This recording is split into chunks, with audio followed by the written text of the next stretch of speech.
When police stereotype African Americans, the results can be deadly.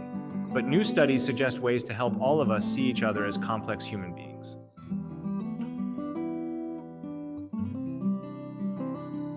When researchers at Stanford University analyzed 95 million traffic stop records from 2011 to 2018, they found that African Americans are pulled over more frequently than whites by day, but are much less likely to be stopped at night, when a veil of darkness masks their race and makes it harder to racially profile drivers.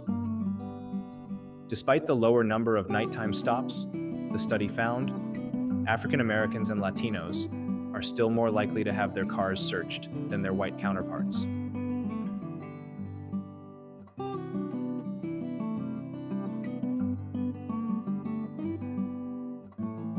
These results suggest that at least some police are engaging in racial profiling. That is, they are making assumptions about individuals based on stereotypes and then using that to inform their actions. These traffic stops can turn deadly, as we've seen numerous times during the past few years. This reality is on the minds of the hundreds of thousands of people who took to the streets to protest against police brutality and for reforms following the death of George Floyd, an African-American man in Minneapolis, who was detained by police, one of whom knelt on his neck for over 8 minutes. His killing raised the specter of Philando Castile, a black man who was killed by a police officer during a 2016 traffic stop in Minnesota.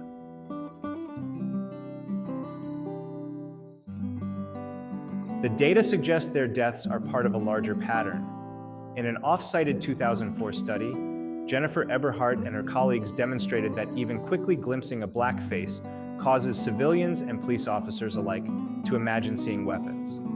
Several studies of police officers found that exposure to negative stereotypes, mainly equating black people with guns, made them more likely to shoot black suspects. That's probably a factor in why, according to a recent study led by Frank Edwards of Rutgers University's School of Criminal Justice, African Americans are 2.5 times more likely to be killed by police than white people.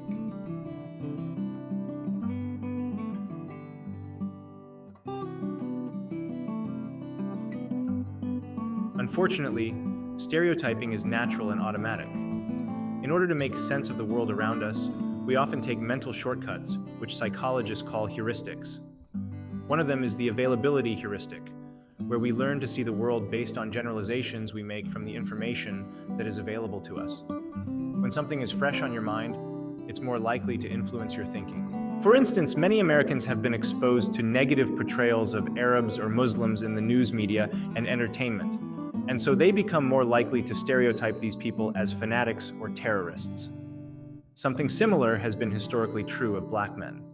Because the American public is repetitively exposed to images of black men as criminals, studies have found we are more likely to see them that way.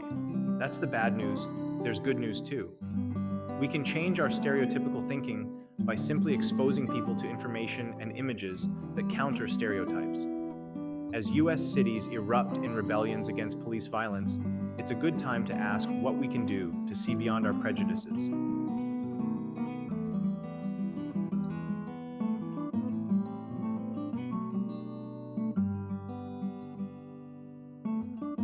York University social psychologist Kerry Kawakami is one of North America's leading academics conducting research into stereotyping and how we often create automatic associations between particular traits and groups of people.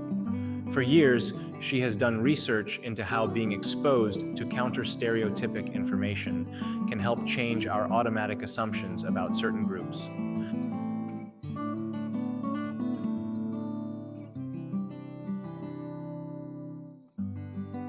Some of my earlier work looked at trying to teach people non-stereotypical associations, says Kawakami.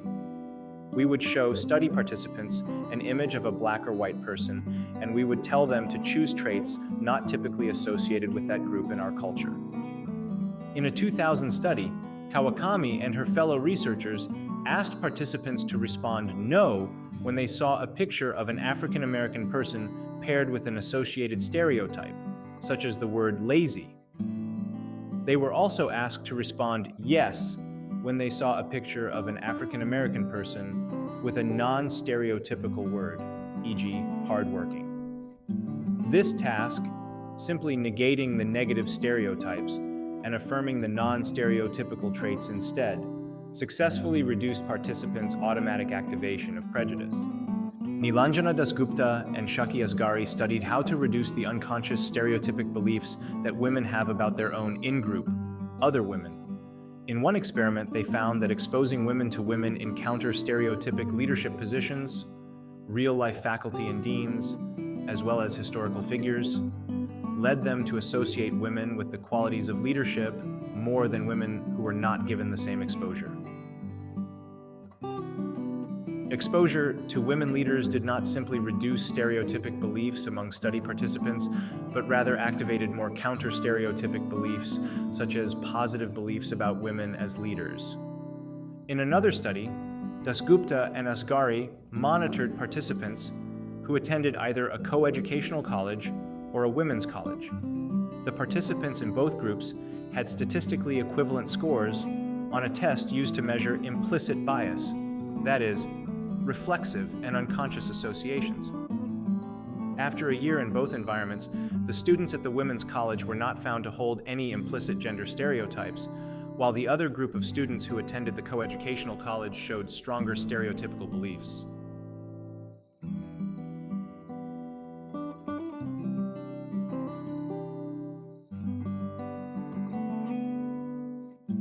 Could these scientific insights and practical experience help reduce police violence toward the Black community? Many studies find that training that offers counter-stereotypes holds at least the potential to save Black lives.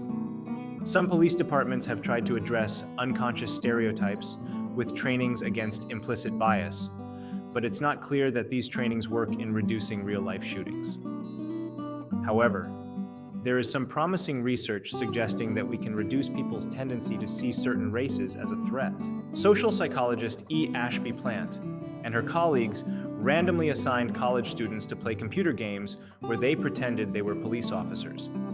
In the game, participants saw black and white faces paired either with a weapon or a non-weapon, such as a camera. The researchers designed the game so that participants were greeted with an equal number of white and black faces paired with weapons, thus trying to break the implicit association between weapons and black faces. They then asked a control group to play a game involving swatting insects on flowers. The next day, all participants came back to the lab to play the same training game. In fact, players who experienced the counter-stereotyping training, which put weapons in the hands of whites and blacks equally, were much less likely to show racial bias in deciding who to shoot. In short, the game appears to help break the automatic association between black faces and threats. Of course, the college students in that experiment were not trained police officers. In a series of 3 studies published in 2012, Jessica J. Sim and her colleagues examined how training may affect racial bias in the decision to pull the trigger, comparing police and civilians. In the first experiment, one group of participants read articles about black criminals. Afterward, they showed a pronounced racial bias in the decision to shoot. This wasn't true of another group that read about white criminals. However, the researchers offered this task to both civilians and police officers and discovered that the civilians showed more bias than the police. Their next 2 studies looked at the content of police training. When training reinforced the association between African Americans and danger, if it involved images of black men holding guns, bias was higher. Officers whose training didn't make this association didn't show the same level of bias. In other words, according to this paper, police training seems to actually restrain the potential for violence compared to civilians without training. But the training can still be done in a way that fuels stereotypes. This creates an implicit bias that can increase the likelihood of violence against stereotype populations.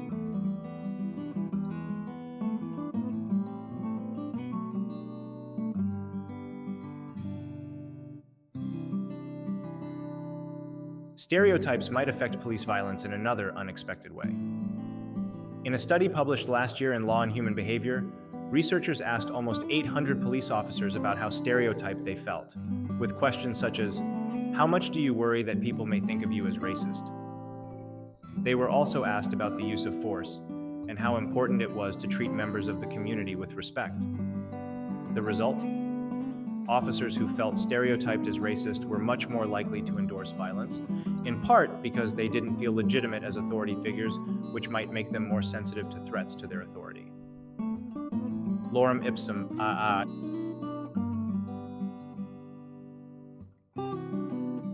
police are typically trained to use their moral authority as peace officers to resolve conflicts, says lead author Rick Trinkner in an announcement about the paper. But if that moral authority is called into question, they may feel they have limited tools to gain compliance, leading to more harmful actions with potentially disastrous results.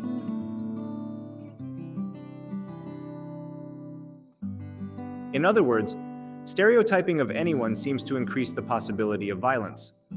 Police officers are also influenced by the culture that surrounds them, and there is quite a bit of evidence that suggests a more racially biased society leads to more biased police. One 2017 study by Eric Heeman and his colleagues examined the implicit and explicit racial biases of over 2 million Americans, as well as the use of lethal force against African Americans by police. Unsurprisingly, perhaps, the police in places with stronger implicit racial prejudices and stereotypes among white residents were more likely to kill black people. In the final analysis, suggest many researchers, the issue of stereotyping and use of force seems to boil down to people being able to see each other as complex individual human beings. That requires effort, but it's an effort that could save lives.